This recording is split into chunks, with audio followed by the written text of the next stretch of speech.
Oi, pessoal! Voltando aqui com o terceiro vídeo sobre gestão de backlog, e hoje a gente vai falar um pouco sobre como quebrar histórias de usuários, tá? E vamos começar falando do porquê que é importante a gente fazer a quebra das histórias de usuários para fazer o desenvolvimento. Então, por que que é importante a gente quebrar histórias de usuários? Por que que histórias grandes demais, o que que elas nos trazem de problemas aí no nosso dia a dia, tá? O primeiro ponto que a gente precisa levar em consideração é que quando se fala em desenvolvimento ágil, no contexto da gente ter entregas frequentes e rápidas para a gente fazer validações rapidamente, entregar valor mais rápido e colher feedback mais rápido, quando a gente quebra a história em histórias menores, né? Então quebra uma feature em histórias menores, essas histórias elas fornecem um foco, né, e um horizonte de curto prazo para o time poder trabalhar, tá? E obviamente essas metas de curto prazo vão chegar no momento de atingir, né, uma meta maior, a entrega de uma feature completa ou de um MVP, mas a gente consegue trazer para o time um foco mais tangível, menor e num prazo menor também. Histórias pequenas também, né, fornecem muito mais transparência e visibilidade do progresso da sprint. Então, quando eu faço, por exemplo, estou acompanhando lá o meu burn down da sprint, se eu tenho histórias muito grandes, qual que é a tendência, né, gente? É que o desenvolvimento das histórias ela seja finalizado bem lá para o final da sprint, independente do meu time box, tá? E com isso, fica difícil a gente visualizar qualquer desvio, né, que possa estar ocorrendo nos primeiros dias ou nas primeiras semanas aí, ou primeira semana das nossas sprints. Por quê? Porque à medida que eu tenho uma história muito grande, o desenvolvimento dela vai ficar mais longo e eu vou ter a percepção de qualquer problema ou desvio ali em relação à meta da sprint muito tarde. Então, o fato da gente ter histórias menores também nos ajuda nesse ponto.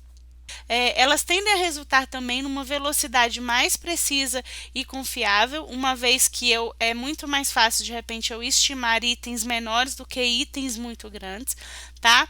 Elas te dão mais flexibilidade para reconfigurar o seu backlog, adaptar novas descobertas ou até mesmo a mudanças, porque eu não tenho tanto desperdício, vamos dizer assim, desenvolvendo histórias grandes demais. Se porventura eu precisar interromper ou mudar, cancelar a sprint, mudar a meta da sprint, eu vou ter sempre ali como encaixar, tá? Alguma coisa. Elas permitem, né, que a gente comece a testar bem mais cedo na sprint e também o time e o testador trabalhar em pedaços menores de código, então que também aumentam tem a tendência, né, de aumentar a qualidade na sua entrega. Histórias grandes demais aumentam absurdamente o risco da sua equipe não entregar nada no final da sprint. Já vi times, às vezes, que ficam a sprint inteira desenvolvendo uma única história. Ou seja, não seria uma história, é uma feature, né? Mas, de qualquer forma, ela gasta a sprint inteira e qualquer problema que vier, o time não consegue entregar nada de valor. E entrega valor mais rápido, né, quando eu tenho itens menores para serem desenvolvidos e entregues, e as hipóteses também são testadas mais rapidamente. Então, muitos times, né, têm dificuldade de fazer essa quebra, então eu vou trazer aqui algumas dicas de como quebrar. Obviamente, né, gente, como eu sempre falo, tudo vai depender do seu contexto, não existe certo e errado, não tem receita de bolo. Então a turma do mimimi que fala, não pode isso, não pode aquilo. Gente, pode tudo desde que a gente tenha bom senso e desde que a gente foque no principal quando se fala de história de usuários, que ela precisa atender, né, todos aqueles conceitos de investe. E um dos principais deles é a entrega de valor. Então, toda vez que você for fazer uma quebra de história de usuário, pergunte-se sempre, se eu quebrar dessa forma, vai agregar algum valor para o meu usuário final ou não? Eu vou ter algum resultado, algum benefício desta quebra, entregando somente esse pedaço ou só essa parte, isso vai sempre te direcionar para uma quebra de uma forma mais adequada. Então, sugestões de quebra, tá? Se você tem uma feature ou uma história que está muito grande, que ela representa um workflow, você pode quebrar essa história em passos desse workflow. Então, por exemplo, eu tenho um workflow de trabalho do meu usuário, aí quando a gente fala workflow, é fluxo de processo mesmo, tá, gente? Onde existe um cadastro, depois alguém tem que fazer uma aprovação e depois alguém faz a consolidação de algumas informações através de um relatório ou de uma interface, tá? Então, cada etapa dessa do meu processo de trabalho, ele pode ser uma história de usuário diferente. Observem também que nesse exemplo que eu dou, eu tenho até de repente usuários diferentes, né? Eu tenho clientes diferentes que vai receber aquela funcionalidade ali. Então eu posso sim fazer essa quebra por passos no meu fluxo de processo, tá? Outro ponto que a gente pode fazer quebras também. Cliente final, né, gente, ele tem a tendência de querer que todas as regras de negócio, todas as validações possíveis e imagináveis sejam feitas e entregues todas de uma vez.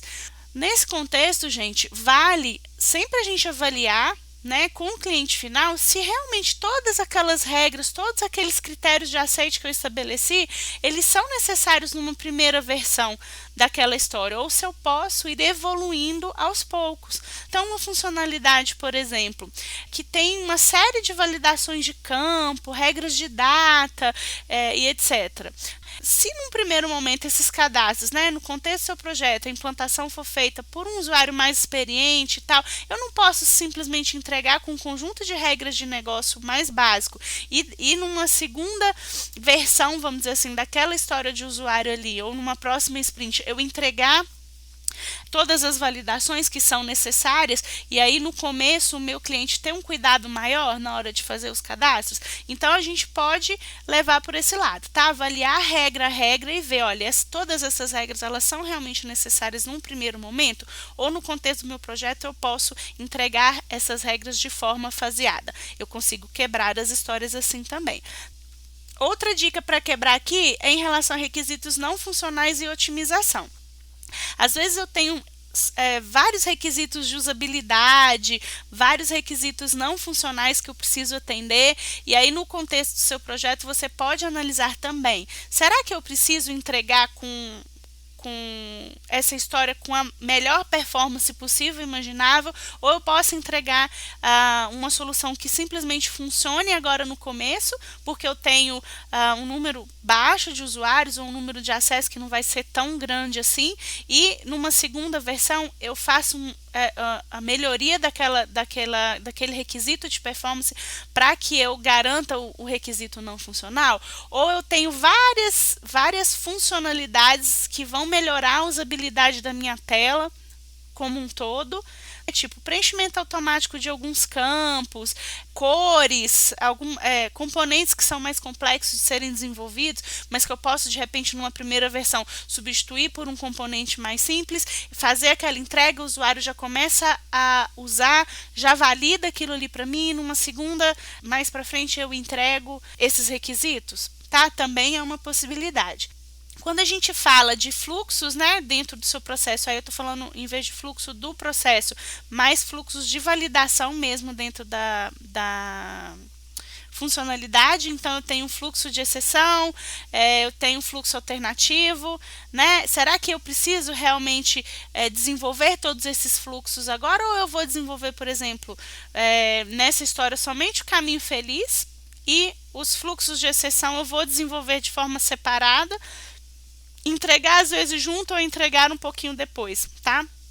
Porque lembre-se, gente, que essa quebra também, tá? Nem sempre quer dizer que eu vou quebrar para entregar depois, tá? Mas eu vou quebrar para direcionar o foco do time, fazer entregas menores, fazer validações menores e na impossibilidade, por exemplo, de caber tudo na sprint, eu tendo a história quebrada, eu tenho mais flexibilidade de escolher o que é primordial, por exemplo, para eu liberar uma release de produção, vamos dizer assim, né, para que o usuário comece a usar, do que não, tá? Então, assim, nem sempre a quebra quer dizer, vou quebrar porque eu não vou fazer. Não, eu vou quebrar para diminuir o risco, para testar antes, para conseguir validar antes e, se possível, já entregar algum valor antes também. Não tem receita de bolo, né? Como eu sempre falo. E plataformas também, né? Às vezes eu tenho dentro do escopo do meu projeto várias plataformas para a mesma funcionalidade, então eu tenho a mesma funcionalidade no meu aplicativo mobile, no meu aplicativo web, ou eu tenho uma versão para tablet, ou posso separar também por sistema operacional, né? Android e iOS, eu tenho uma versão desktop ou até mesmo para diferentes tipos de browser. Então, vou fazer para o Google Chrome e vou fazer para o Edge numa história separada, tá? Se isso fizer sentido no contexto do seu projeto também. Outra forma que a gente pode quebrar, né, e aí muitas vezes pode estar até relacionada com o próprio fluxo de processo e com os intervenientes envolvidos ali, é por papéis. Então, pode ser pelo fluxo de processo e às vezes até o usuário que vai receber aquela funcionalidade ali, ou pode ser, por exemplo, eu tenho regras de perfis, então validações, por exemplo, que só um gestor pode fazer, ou alterações que só um gestor pode fazer, somente um tipo de perfil pode aprovar. Então eu preciso desenvolver a história prevendo tudo que todos os perfis, ou eu posso criar uma história para cada perfil e desenvolver isso de forma isolada e entregar itens menores por papéis e por perfil de usuário que está utilizando aquela funcionalidade ali ou aquela feature.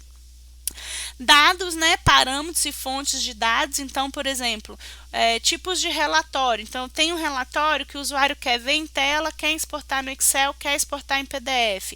Então, eu posso ter, por exemplo, uma história para desenvolver a visualização na tela, uma história para desenvolver a exportação em PDF, uma história para desenvolver a exportação em Excel. Eu posso ter, por exemplo, um gráfico, né? Eu posso ter um gráfico de pizza, um gráfico de barra ou uma tabela, né? É a forma que o meu usuário quer visualizar. Então, eu posso quebrar isso também, uma história, vamos dizer, para cada tipo de visualização. Então, também é um ponto que pode ser avaliado no contexto quando você tem uma história, né, que está grande demais e que tem várias formas de apresentação de dados aí. Operações. Um exemplo que eu trago aqui, tá, em termos de operação, é o mais simples possível, mas é para dar uma ideia para vocês de como isso pode ser feito, que é o CRUD. Então, eu tenho a inclusão, eu tenho a alteração, eu tenho a leitura, né, e tenho o delete lá, que é o apagar o registro. Tá? Então, eu posso criar, de repente, faz sentido no meu contexto eu ter uma história de usuário para cada operação dessa? De repente, eu posso fazer uma entrega. O mais importante para mim é o cadastro. Estou em fase inicial de projeto, tem um monte de cadastro para fazer. E esse apagar registro vai ser uma coisa que vai ser usado com uma frequência tão pequena que eu talvez não precise fazer no momento. Ou se eu não fizer agora, eu não tenho tanto impacto para o negócio e eu entregando o cadastro e a alteração já me traz um valor grande. Tá? Então, eu posso analisar operações nesse contexto também. Tem uma outra forma aqui também, sobre casos e cenários de teste. Tá? Então, quando eu tenho alguns times, né, que trabalham na fase lá de refinamento, já definindo os cenários, os casos de teste que precisam ser validados, e aí isso vem muito também para os cenários de utilização, para os critérios de aceite, os cenários de utilização daquela funcionalidade ali, é fazer uma análise nesse contexto. Será que eu preciso realmente desenvolver todas as validações agora, todos os cenários possíveis de teste, validação de valor menor, valor maior, nesse contexto, para que eu não posso fasear isso ou desenvolver isso paralelo para entregar e validar isso separado, tá? Então, é um contexto também que eu posso fazer essa quebra. E um contexto mais simples, assim, mais genérico, vamos dizer assim, né? Que você entra num contexto de simples e complexo. Eu fazer o básico, né? O principal num primeiro momento e melhorar depois, tá? Que esse acaba abrangendo vários desses outros itens que a gente falou nesse slide aqui, no slide anterior. Como eu disse, gente, não é muito receita de bolo, tá? Mas se tem uma coisa assim que eu sugiro, que eu falo para vocês para não fazerem a quebra dessa forma, é etapas do processo de desenvolvimento. Quando o time sugere as quebras, e aí é papel do PO, né, ou do responsável do negócio ali que está fazendo a escrita daquelas histórias de usuário, tentar puxar o time para essa visão de entrega de valor, mas a primeira ideia, vamos dizer assim, que o time de desenvolvimento tem é quebrar em etapas do processo de desenvolvimento.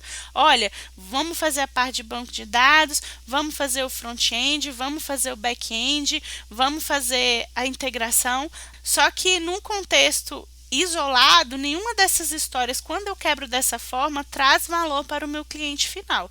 Então, quando a gente tiver, né, isso aqui são atividades que eu preciso ter dentro de uma história para entregá-la. Então, quando o time sugerir isso, quebrar por front, quebrar por back, vamos tentar, num contexto, eu garantir que eu vou ter todas essas etapas dentro de uma história, mas eu vou fazer coisas mais simples, então eu vou diminuir o que eu preciso fazer no meu front, diminuir o que eu preciso fazer no meu back, diminuir o que eu preciso fazer no meu banco de dados para que eu entregue uma história que efetivamente traga valor. E como que eu vou diminuir? Né? Fazer com que isso fique menor para que eu consiga executar todas as etapas do processo de desenvolvimento dentro de uma única sprint. Utilizando aquelas dicas que eu acabei de dar para vocês, tá? Quebrando, mas garantindo também que existe entrega de valor. É importante ressaltar também, gente, que nenhuma história substitui a conversa, tá? Então, comunicação mais que documentação abrangente sempre, tá? Nenhuma história vai conter 100% dos detalhes que são necessários para fazer uma boa entrega. Nenhuma história por si só vai sanar todas as dúvidas que o time de desenvolvimento vai ter durante o desenvolvimento ali. E mais uma vez, nenhuma história vai substituir o dono do produto. Então, é importante ter um PO presente, né? É importante que essas discussões de quebra, que elas sejam feitas em conjunto com o time, nas sessões de refinamento, tá? Para que a gente chegue num modelo de quebra ou numa quebra que vai atender todos os requisitos que eu vou ter, né, no produto final. Vou ter uma história que atenda todos os requisitos Invest e que seja viável tecnicamente de ser desenvolvida, tá? Então, é um trabalho que precisa ser feito pelo time de desenvolvimento todo, para que eu garanta uma entrega de valor e eu consiga, né, fazer uma gestão melhor do meu backlog, trabalhando sempre em itens menores, tá bom? Então é isso, gente, que eu tinha, né, para apresentar para vocês hoje. Espero que o vídeo tenha ajudado vocês aí nas dúvidas em relação à quebra. Se tiverem qualquer dúvida, fiquem à vontade, me contata lá no LinkedIn que a gente troca uma ideia. Até a próxima!